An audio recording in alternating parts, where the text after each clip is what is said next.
Bonjour Clara Mottier, bienvenue. Vous êtes intrapreneur en économie circulaire, chef de projet des fontaines Evian dont on va parler tout de suite. Ça veut dire quoi? Vous inventez de nouveaux usages? C'est un peu ça votre métier? Oui, c'est un peu ça en fait, c'est de penser à la consommation de demain et comment on peut changer les habitudes qui sont déjà ancrées dans le quotidien des Français, mais en étant plus durables. Donc moi, je vais travailler de façon assez agile au sein de chez Danone pour transformer des habitudes de consommation, créer les business qui vont être viables économiquement et écologiquement, et donc sur le réemploi. Donc je travaille sur la consigne pour réutilisation, le vrac et les recharges. La consigne, le vrac et les recharges. Alors là, on va un peu plus parler du vrac, puisqu'on est sur l'eau à la source. Alors, ces fontaines d'eau, c'est quoi l'idée? Comment cette idée est venue? Alors déjà, c'est un vrai défi, c'est un peu une prouesse technique et réglementaire d'apporter en fait l'eau minérale d'une façon différente que ce qu'on le fait aujourd'hui. L'eau minérale doit être embouteillée à la source en France pour préserver sa pureté et ses caractères minéraux qui apportent vraiment le plus de l'eau. Donc là, aujourd'hui, c'est de se dire comment on apporte la première offre de vrac en France d'eau minérale naturelle. Ça n'existait pas avant. Tout ce qu'on peut voir comme des fontaines qu'on a des fois en entreprise, ce n'est pas de l'eau minérale naturelle. Donc c'est comment on l'apporte aux consommateurs. Là, on le teste dans les cafés, les hôtels et les restaurants. Donc c'est un premier circuit où on va proposer cette offre-là. Donc c'est un défi technique parce que ça suppose aussi Enfin voilà, il y a un embouteillage, vous nous l'avez dit, il a fallu le repenser. Qu'est-ce que ça supposait de lancer cette expérimentation, Laurence Perrault? Alors, technique, je laisserai Clara, parce que c'est aussi du réglementaire, comme le précisait Clara, c'est qu'aujourd'hui, la réglementation nous oblige à embouteiller à la source. Et à la fois, on nous demande, à juste titre, de réduire la mise sur le marché de plastique, d'eau notamment en plastique. 2025, c'est ça, la distribution de boissons en bouteilles plastiques dans les lieux fréquentés par le public sera interdite. Donc là aussi, c'est très vite, quoi. Donc, pour permettre d'avoir ces nouveaux modèles possible en France, il faut revoir la réglementation et on le fait avec les autorités et notamment ce système de fontaine. En fait, on va embouteiller des gros bidons à la source et ensuite vous allez pouvoir vous servir. Mais ça, il faut que la réglementation évolue pour permettre l'émergence de ces nouveaux modèles durables. Et ensuite, du coup, technologiquement, il faut le construire et ça, c'est tout le projet de l'équipe d'entrepreneurs. Alors, qu'est-ce que ça supposait effectivement? Technologiquement, il a fallu partir d'une page blanche et de se dire comment demain on apporte finalement déjà aussi à nos clients. On parle à des personnes qui sont en hôtellerie, en restauration, une façon de pouvoir servir les consommateurs d'eau et en étant sur un usage vrac. Donc du coup, on a réfléchi avec notre recherche et développement, avec également des partenaires pour créer finalement une fontaine qui permet d'apporter 4 grosses bonbonnes qu'on embouteille du coup à la source, qu'on a pu voir tout à l'heure. De combien de litres? Donc c'est 11 litres chaque bonbonne. Donc ça fait 44 litres en tout qui se déversent directement dans la fontaine. On a une fontaine qui est réfrigérée et qui permet de servir l'eau à 11 degrés 6. Et ça, pour la petite histoire, c'est la température de l'eau qui sort de la source à Évian-les-Bains. Donc, pour avoir vraiment une expérience aussi utilisateur jusqu'au bout. Ces bonbonnes donc de 11 litres, c'est ça? Elles existaient déjà? Il y avait un marché dans le monde, parce que Danone, il y a cet avantage d'être une entreprise mondiale qui utilisait déjà des bonbonnes de cette taille ou pas? On a des gros volumes comme on peut retrouver dans la grande distribution, mais ces grosses bonbonnes, non, n'existaient pas. Il a aussi fallu penser utilité et praticité pour les personnes qui vont prendre toutes ces bonbonnes-là. À un moment donné, on s'est dit, on va faire une grosse bonbonne de 40 litres. Sauf qu'à porter, c'est impossible. C'est pas possible. Donc en fait, c'est comment on arrive à faire dans ce frigo qui soit quand même pas, qui prenne une place trop importante, à faire des bonbonnes qui soient en hauteur de 11 litres. Et donc c'est le format le plus idéal qu'on a trouvé pour permettre de tenir un service dans un restaurant de taille à peu près normale. Alors ces bonbonnes, elles sont en plastique.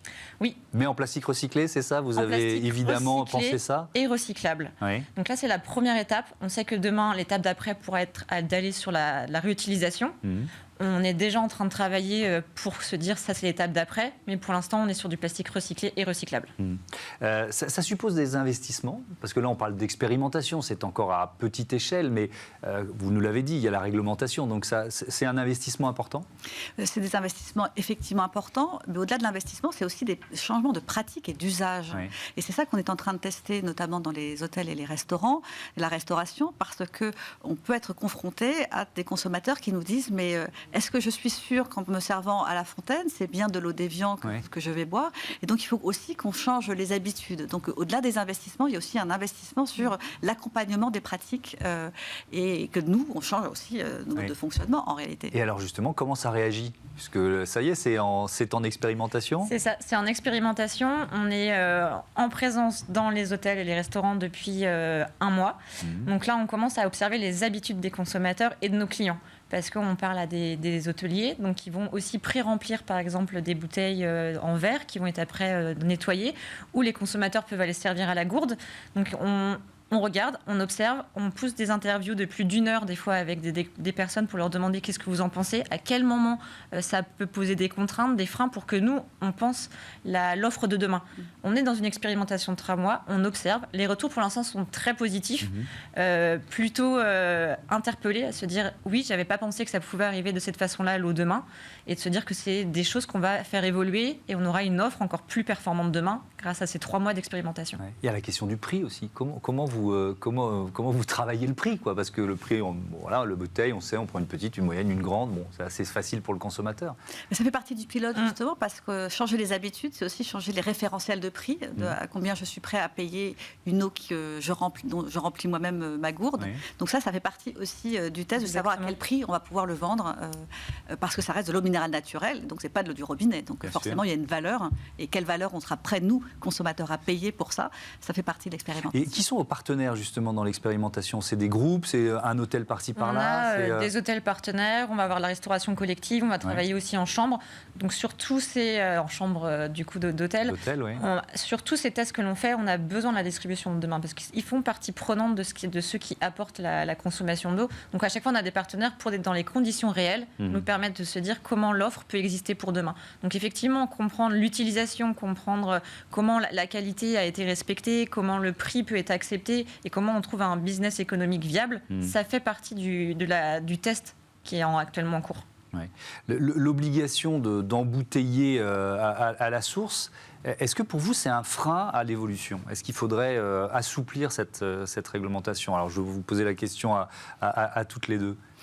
En réalité, la question qui se pose, pourquoi le réglementaire impose, et à juste titre, c'est parce que pour pouvoir avoir le label eau minérale naturelle, il faut que ce ne soit pas touché par l'homme. Vous savez que nous, notre travail de minéralier, on travaille sur des impluviums, donc là où la pluie tombe, et ensuite passe des années dans la roche de nos montagnes, et quand nous prélevons cette eau, elle n'a jamais été touchée par la main de l'homme. Et ça en fait une qualité exceptionnelle. Et c'est pour ça qu'on protège de façon durable nos impluviums. Quand vous arriverez demain en magasin, si l'expérimentation, et on l'espère, va aller à son terme, vous allez vous-même finalement remplir vos gourdes ou vos bouteilles. Et donc, il faut que le consommateur se dise, cette eau-là, elle est vraiment naturelle, elle n'a pas été touchée par l'homme. Et donc, il faut qu'on s'assure, avec tout ce processus, avec les autorités, que les bonbonnes que nous allons livrer demain sont effectivement des bonbonnes comme à la source. C'est pour ça qu'on appelle cette expérimentation comme à la source. Donc, c'est vrai que c'est des freins à lever et réglementaires et d'habitude, et s'assurer que quand vous repartirez avec votre gourde d'eau minérale naturelle, c'est la même que la source de Cachat à 11,6 degrés. D'un mot, une autre expérimentation sur laquelle vous travaillez, parce qu'on est toujours à la recherche de nouveaux comportements, puisque c'est votre métier d'intrapreneur. Alors, j'ai travaillé il y a 1 an et demi à sortir la première gamme de petits pots Blédina consignés. Donc, d'offrir aux consommateurs un nouveau produit qui est plus durable. On a encore beaucoup de freins à lever. On est encore en test. On vient de travailler avec notamment Carrefour en tant que partenaire sur un test en drive où on sait que potentiellement ça pourra aider l'usage de la consigne pour réutilisation parce qu'on finalement, on impose aux consommateurs de ramener des produits. Donc, c'est quand même un geste assez nouveau. Donc, on est en train de tester ça actuellement. Et à chaque fois, en fait, on avance, on lève tous les freins pour se dire, on sait comment on va développer l'offre qui sera idéale pour demain. Merci beaucoup. Merci à toutes les deux et à bientôt sur Bismart. On passe à notre rubrique consacrée aux startups éco-responsables. C'est tout de suite.